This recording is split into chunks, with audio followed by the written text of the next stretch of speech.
Media representation has a demonstrably positive impact, both with people who are in marginalized groups seeing themselves reflected, and for people who are not in those groups, who are forced to confront their biases, and who can then become more empathetic to people in those groups. It gets old when you only ever hear the same stories from the same perspectives over and over and over. And on the demonstrably positive impact front, that isn't my personal opinion, it's established fact. I came across a lot of research on it working on the Fake Friends series, and you'll see some of that in episode 3. Without spending a ton of time on that research, I want to say at the top of this video that, unequivocally, I care about and support the representation of marginalized people in wide-release media, and support people who are in marginalized groups who are trying to establish themselves as creators in that media, whether as designers, writers, directors, showrunners, whatever.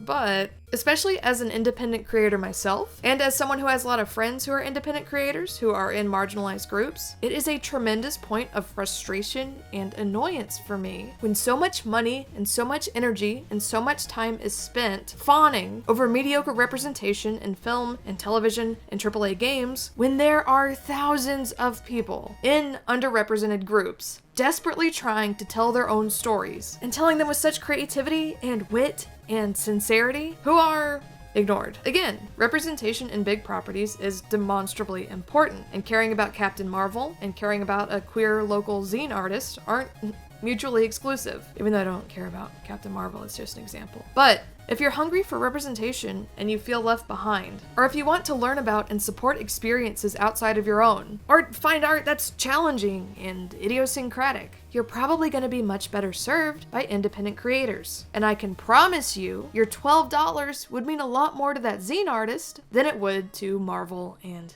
Disney. Patreon seems to make around $153 million a year. I got that number by multiplying the monthly number on Graphtreon by 12. I don't have an exact number. I can't find an exact number anywhere, and please correct me if you have a more accurate count there. And the total amount pledged to Kickstarter since it was launched in 2009 is $4.3 billion.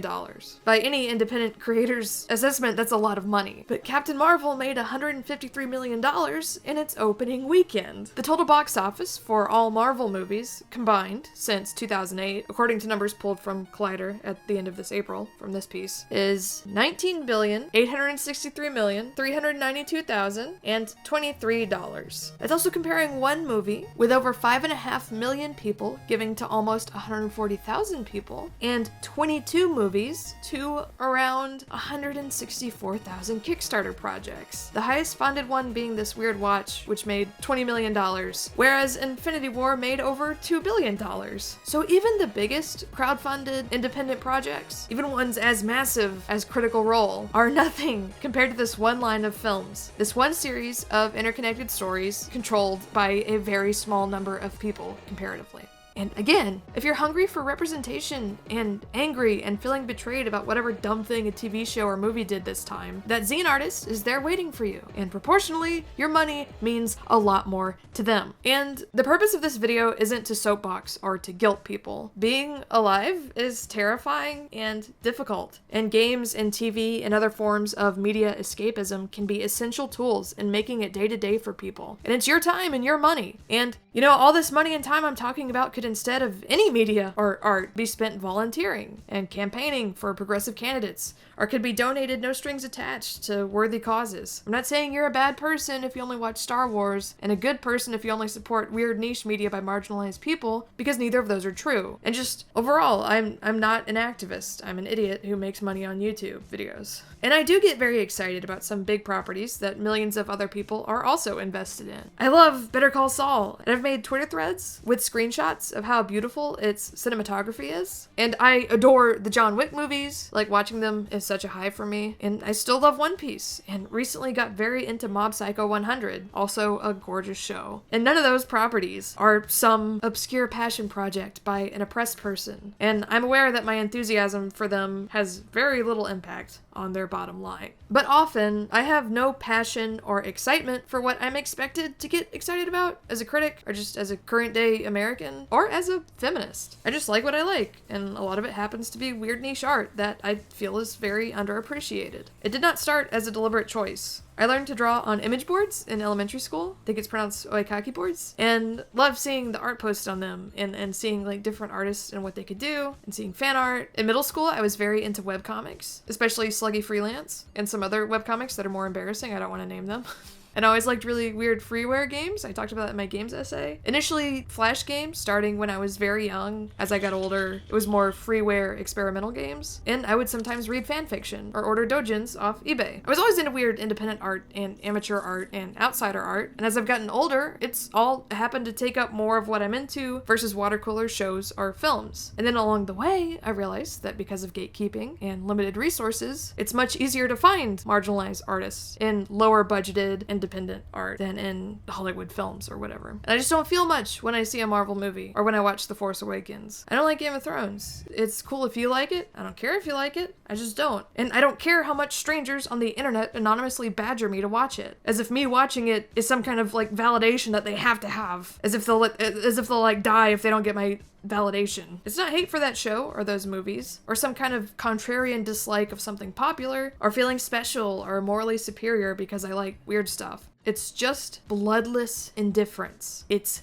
apathy. I couldn't feel something if I wanted to for those films. People also put so much pressure on a Lady Ghostbusters, or a Wonder Woman, or a Captain Marvel, or a lot of the new Star Wars films. It's like there's a woke force field around them to shield them from criticism, and if you're inside the force field, you have to love the movies, and if you're outside of the force field, you're lumped in with insane anti-SJW weirdos who froth with rage if a woman has dyed hair. I made a video about this a couple of years ago. If you haven't seen it, it's about Ghostbusters and identity, and being very upset about representation in it because Sony wouldn't let one of the Ghostbusters be gay. But I usually and deliberately sidestep the entire discussion and instead make videos about like Korean webcomics, even though I know I could get a lot more views if I continually bit into that frothing cultural pulse of excitement and controversy like some kind of YouTube vampire. But I don't. Again, I don't care, and I'm not going to pretend to care. But when I go to a dealer's room or an artist's alley at a convention, I get so excited. In 2016, I got to go see a little bit of SPX, the Small Press Expo, and I really wish I'd had more time there. I have never in my life seen so many cool looking comics in one place. But any dealer's room or artist alley at a convention, however big or small, has been fun for me because you get to see passionate people, many of them locals, making weird niche nerd art that would be easy to miss otherwise. Film festivals are also great, both big ones and small local ones. Last year we shared a film at Sick Chick Flicks in Cary, North Carolina. It was a festival I had never heard of, focusing on women-led horror films, and it was one of the best selections I've ever seen at a festival. There was some just like wild, amazing stuff there. And as another example, I've been working on a project for another video where I play a ton of amateur and independent horror games, at least 100 of them. I'm up to like 60 something now. And a lot of them are bad or boring or stupid, but so many are so cool and weird and fun and inspire me, and it upsets me that I probably never would have heard of most of my favorite ones if I hadn't taken the time to seek them out. Errant Signal recently made a video on this topic, talking about tiny games. That's great, and definitely worth checking out, and which I somehow only saw when I'd basically finished writing this essay. Or do these games need champions? People to espouse their values, to push back against the recommendation engines and procedural curation and shout about the titles that fell through the cracks, to describe the small joys and awkward challenges and intimate moments or cool aesthetics that they present, to demand their worth in the public discourse despite their small stature and limited audience. Last year, my friend Graham took me to an outsider art exhibit that came to the High Museum of Art in Atlanta. I learned for the first time about and saw works by William Edmondson, Forrest Bess, and a lot of other really great artists whose names I can't find or remember because the High got rid of the exhibition website for some reason and the Wayback Machine was no help. Henry Darger's work was there, but his work creeps me out. I don't really want to talk about him. A New York Times review of the exhibit elsewhere lists a lot more about the exhibit and its artists. I'll link that in the description. And I know not everyone has the money to go check out museums or even access to local museums generally, and that places like art museums have the reputation of being elitist and inaccessible and pretentious. But I mention this exhibit because I want to communicate how cool and how invigorating it was. I also love the gourd museum in Helen, Georgia, the gourd place, naturally, where the cash register is made out of a gourd and the friendly cashier told us, with complete sincerity, to have a gourd day. I love the Museum of Jurassic Technology in LA, which is essentially a fake museum based on nonsense, but is probably my favorite museum I've ever been to. It's a beautiful, weird, just incredible and singular place. When its curator, David Wilson, was awarded the MacArthur Foundation Fellowship, it was said that his displays challenge the perceptions of what is real and what is not, and demand reinterpretations of our understanding of science, natural history, mythology, and vernacular art forms. Wilson's work underscores the fragility of our beliefs and, at the same time, highlights the remarkable potential of the human imagination. I also love going to Netherworld, the haunted house in Atlanta, which is amazing and is art and is terrifying and is so beautifully and deliberately constructed and inventive. And I had a great time visiting their little $5 museum of past attractions with their Innsmouth people. We got some brains in jars. You got there's party room. Whatever's happening there. We got party room. Got some Innsmouth. Limitless stream, flopping, hopping, creaking, bleating, urging inhumanly through the spectral moonlight. And creepy, like Clockwork Baby. All of these places gave me such a high, and I was just so happy and so excited to be there. Same as when I browse an artist's alley, or look through experimental games to try, or attend a film festival. Whether scanning horror game jams on itch.io, or visiting well-regarded exhibits in huge museums, I love immersing myself in unusual, deliberate art. It's like I'm recharging something inside myself that gets depleted. And I feel like it makes me a much better artist, and sometimes a better person, to just deliberately step outside of myself and all of my preconceptions for a little while and be vulnerable and open enough to enjoy and support something different, even if it takes me time to find it or get there. And on whatever level, museum or artist alley or itch page, whether in fan works or in independent or amateur original works, when you take the time to find creators who don't necessarily have a huge fan base or a lot of resources or studio backing or whatever nebulous approval and cultural standing having a place in a huge mainstream production that costs millions of dollars to make means, but who are actually members of marginalized groups, who collaborate with other members of marginalized groups, or who are allied with people in marginalized groups, are people who have had life experiences outside of privilege and outside of any kind of art education or studio system or anything like that, who sometimes even make art that is actively unpalatable and who can challenge your notions about art. There's often something so special and so fulfilling there. I can't imagine feeling that apathy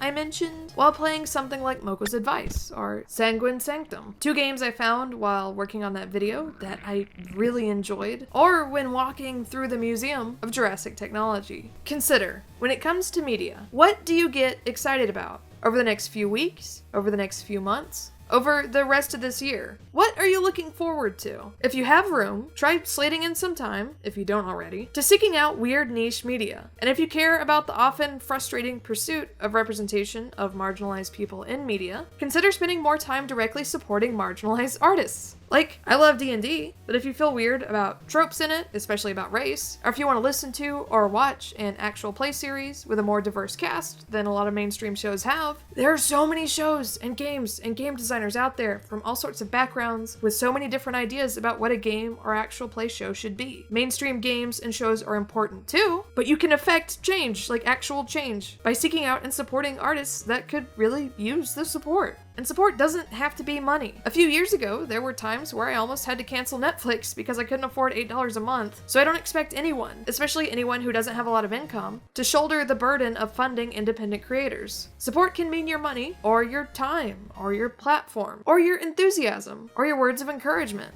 whether online or in person at a screening or event, which all do have value. When I was a teenager, I really liked the comic Pug Davis, which I haven't read in a while, but is about something like an astronaut with a pug head and his gay sidekick, and it was bizarre and dark, and I loved the art style in particular. Like, here's a little drawing I did of the characters 11 years ago in 2008. It's actually getting a re-release pretty soon, because its artist was Rebecca Sugar, who 5 years later premiered her TV show Steven Universe. I haven't watched much Steven Universe, but I know it means a lot to a lot of people. Sugar is bisexual and non-binary, and is an example of how early support for a marginalized artist could help lead to mainstream success down the line. So if you care more about mainstream representation than niche weird art, you're still supporting and funding that when you support independent artists. You're just doing it earlier on in the process. And that level of mainstream success is not everyone's end goal anyway. I know I'd be more than happy to just keep making videos for YouTube because I don't need to work in mainstream film or TV to feel validated. I was going to list off some artists you should check out here, but the list was getting long and unwieldy, so I will instead make a second video similar to my Twitter art video of people to check out. Really, this video is my way of venting that I wish I had like thousands of dollars to just spend on zines. And money spent on those zines doesn't just help make more zines, but could also help an individual trans artist afford hormone replacement therapy, or an individual disabled artist afford a new wheelchair, versus just giving Disney more money. And what I say in this essay might have been obvious to you, and sorry if it was. But on YouTube and Twitter, I'm exposed to so many people who are so exhausted and fed up with mainstream films and TV, or who fawn over and overanalyze subtext and scraps, when there's a whole world out there that takes a little more effort to get to, but can be so much more exciting and much more satisfying overall. And I wanted to take some time to express what I get out of that world, and what it has meant to me ever since I was a little kid. And I know that supporting independent artists makes a big difference, because without Patreon, I wouldn't be able to do any of this. So, there you go. If you enjoyed this video, please consider supporting me, an independent artist, on Patreon or on Ko-fi. I'm also a host and player on the teen superhero dark comedy body horror actual play podcast Critical Bits. Link to that and its Patreon in the description as well, if you want to check that out. Thanks!